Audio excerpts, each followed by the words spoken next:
अनुकरण विधि बहुत ही सिंपल विधि है। अनुकरण करना, जैसे अध्यापक बोलता है वैसे बच्चा बोलने का प्रयास करता है। जैसे कोई शब्द बनाया या कोई चित्र बनाया उसके साथ उसका लिंक जोड़कर उसका उच्चारण करता है तो अनुकरण करता रहता है ना, और अनुकरण से ही वो शब्दों को सीख जाता है।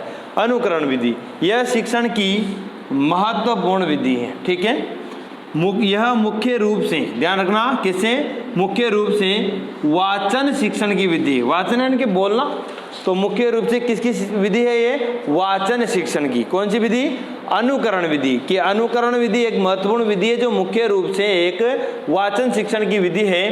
सामान्यतः शिक्षण का क्रम अनुकरण से ही आरंभ होता है। भाई सबसे पहले बच्चों को जो शिक्षण करवाया जाता है वो अनुकरण से ही आरंभ होता है। अपन ऐसे करके बता बेटा ऐसे लिख, तो बेटा ऐसे खींचेगा, हाँ उसे बोलेंगे भाई यहाँ से वो करेगा, भाई इसको अब ऐसे घुमा दो या ऐसे बना दो, तो उसको क्या है बिल्कुल वो जैसे अपन करवाते हैं ना, अध्यापक जैसे करवाता है वैसा का वैसा अनुकरण करता है बालक।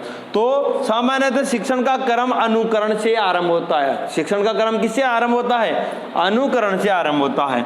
शैशवा अवस्था जानते हो आप, कितने साल तक, 6 साल तक, है ना, 0 से 6 शैशव अवस्था होती है, 6 से 12 बाल्यावस्था होती है। तो शैशवा अवस्था में बालक सर्वाधिक तीव्र गति से सीखता है, यानी कि 0 से 6 वर्ष की आयु में सबसे ज्यादा तीव्र गति से सीखता है, क्योंकि शैशव काल में अनुकरण की क्षमता भी सर्वाधिक होती है। देखा होगा आपने, छोटे 4-5 साल के बच्चे अनुकरण ज्यादा करते हैं, यानी कि जैसा अध्यापक ने वैसा करने की क्षमता ज्यादा होती है, इसलिए सबसे ज्यादा उसमें ही वो सीखता है। यानी कि सीखने की सर्वाधिक तीव्र गति किसमें होती है, शैशव अवस्था में।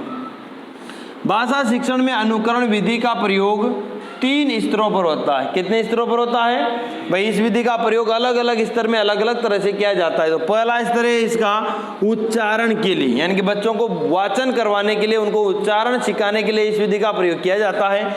कैसे किया जाता है, देखो कि अध्यापक किसी वर्ण या वर्ण आकृति की ओर संकेत कर उसका उच्चारण करवाता है। जैसे मान लो अध्यापक ने एक वर्ण लिख दिया, जैसे ये लिख दिया अध्यापक ने, तो ये वर्ण की आकृतियों की अवर्ण लिख दिया।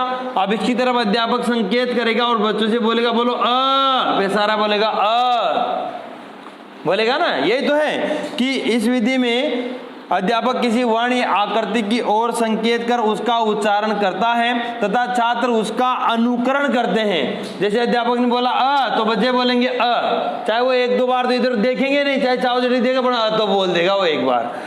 धीरे धीरे छात्र उस वर्ण को पहचानने लगता है। धीरे धीरे छात्र उसको समझने लगता है भाई अच्छा यो अच्छा को जो अरज, धीरे धीरे छात्र उसको पहचानने लगता है और उसका क्या करने लगता है, उच्चारण। फिर बच्चा भी उसका क्या करने लग जाता है, उच्चारण करने लगता है। वाचन की शिक्षा देने के लिए भी इस विधि का प्रयोग किया जाता है। तो वाचन शिक्षण की है इसे ये मुख्य विधि।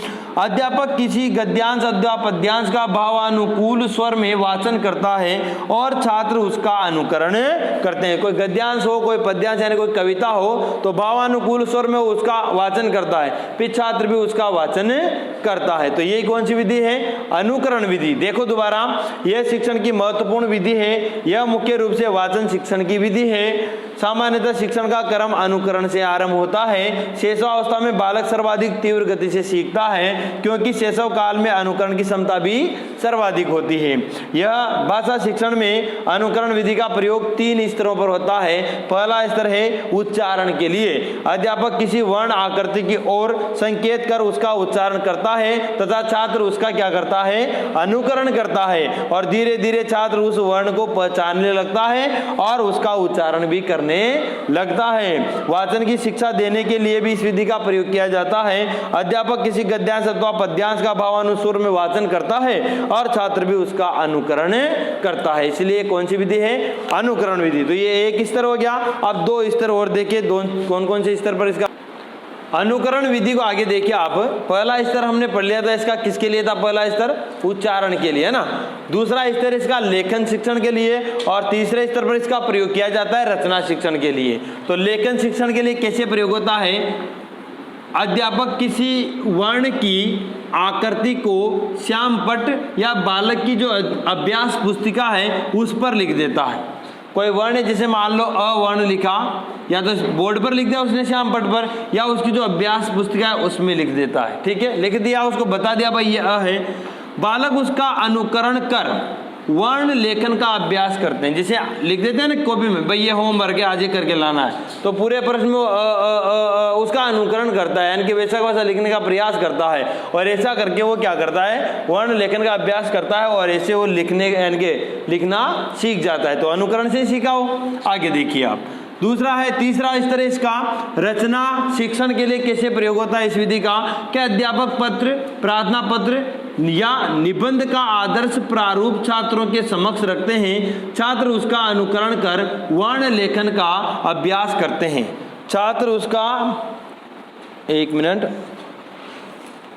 छात्र उसका अनुकरण कर, यहाँ आएगा रचना लेखन, है ना, यहाँ सही कर लो आप, उसका अनुकरण कर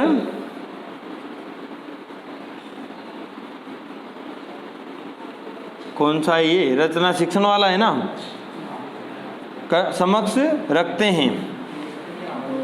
छात्र उसका अनुकरण कर द्वितीय रचना रूप तैयार करता है, इसे लिखेंगे आप, अनुकरण कर, इसको काट देना आप, अनुकरण कर द्वितीय, ये तो ऊपर वाली लाइन आएगी शायद, है ना, अनुकरण कर द्वितीय